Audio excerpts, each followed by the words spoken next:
Hey guys, and welcome to Should You Buy It, where all we do is talk a little bit about the game and whether or not we think it's worth the cost.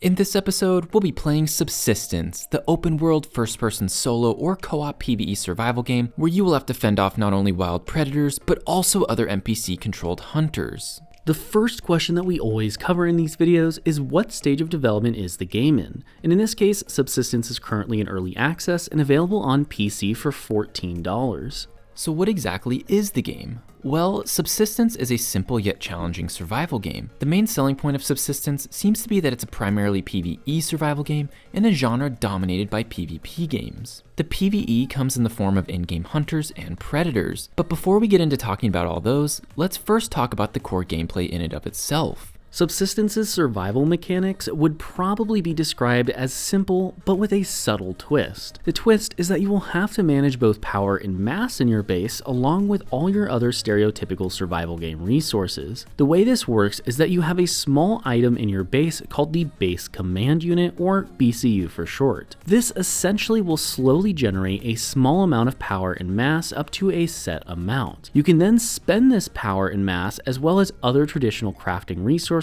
such as wood and fiber, to craft new deployable structures. Just to give you a taste, some of the things that you can craft include things like a bed, which acts as a spawn point, or a wood stove for keeping warm, increased power storage, generators, and planter boxes as well, each of which will provide you with some kind of benefit. However, to craft just about anything above a basic bow and an arrow, you're going to need to gather the spawnables in the world. Spawnables, as the name suggests, are things that will spawn randomly throughout the world. These usually will come in the form of locked crates, which can be opened either with a key or simply by walking up to them and holding down the interact button for a period of time. There are 4 different types of these crates, and each one has different types of materials that will spawn inside it. Inside the green medical bag, for an example, you will likely find some basic resources and medical items. The ammo chest will have ammo and ammo crafting materials, and the wooden box will just have construction materials such as nails. There is a 4th kind of crate which has significantly rarer materials than the others, but let's just stick to the basics for the purposes of this review.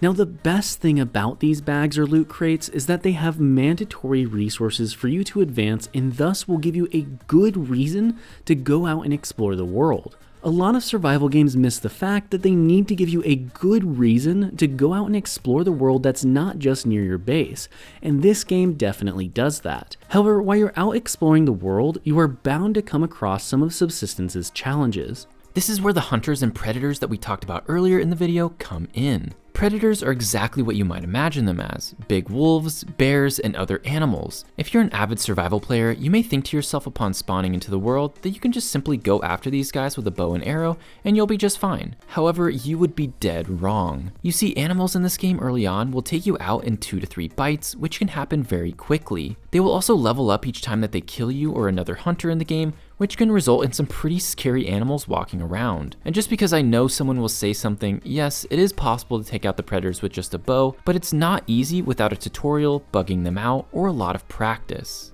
Now, the hunters in the game are a little bit different. Hunters in Subsistence are essentially meant to be NPC-controlled player characters. In other words, they control a different version of you. They will still chop trees, cook their own food, and even build bases in your world.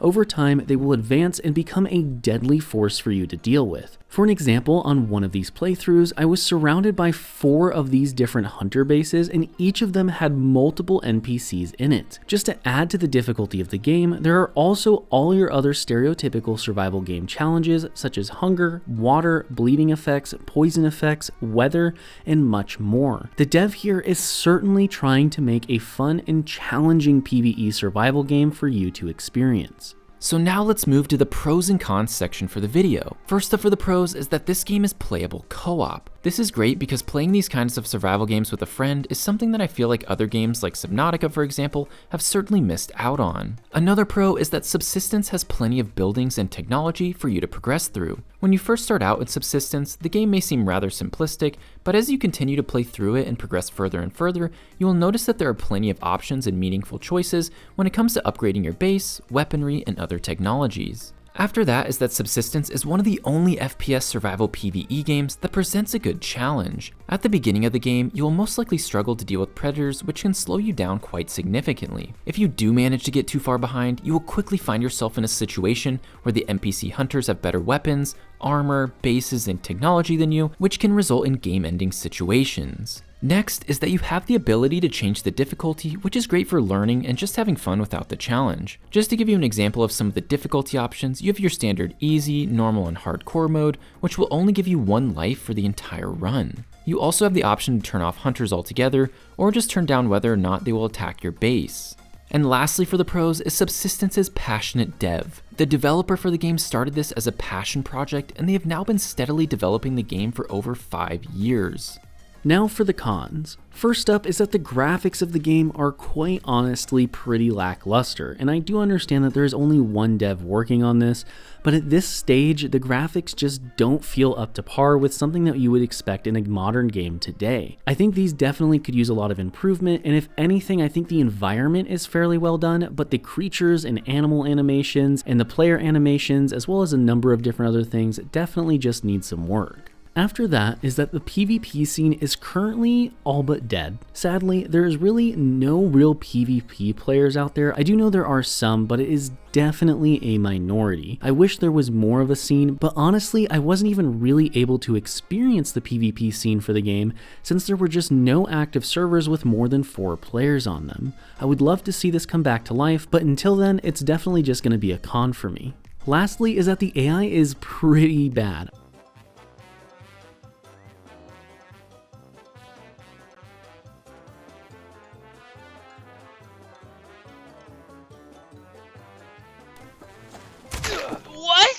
I mean, it is super easy to just kind of bug it out. I do think this definitely needs work, of course, and I do think the dev will improve on it over time, but at the current state of the game, it is so easy to bug out an animal, or when you watch enemies run around, they kind of just look a little goofy running all over the place and will shoot at a tree while you're standing behind it. So until it gets an improvement, the AI is just going to be a con for me. So now here we are for the rating for the game, and when we rate games, we want to get 1 hour of enjoyment out of every $1 that we spend on the game. So for this game in particular, in Subsistence, we would want to get roughly 14 hours of enjoyment out of the $14 that we spent. And after putting over 24 played hours into this game, we give it 7 out of 10 potatoes. Subsistence is honestly a diamond in the rough. It definitely doesn't have the best graphics in the world, nor does it have the best AI. However, considering the entire game has been made by one developer as a passion project, you can't really expect every single aspect of the game to be perfect at this stage. If this game idea, or even the game itself, was picked up by a larger studio, then personally I think that this game would have the potential to be a 10 out of 10 game for me. Even with only one developer and the game being in early access though, with its many different flaws, it was still more enjoyable than I originally thought it would be. I'm excited to see how Subsistence will grow as a game, as its future looks like it will be a good one. With all that being said though, I feel that it is safe to say that Subsistence is probably worth the cost. Before you guys go, make sure you smash that like button and subscribe, as we put out brand new videos every single week, and your support is what makes this all possible. We just want to give a shout out to all of our subscribers and especially our members, because without you guys we couldn't do any of this. Thank you so much again for watching this video, and we'll see you next time.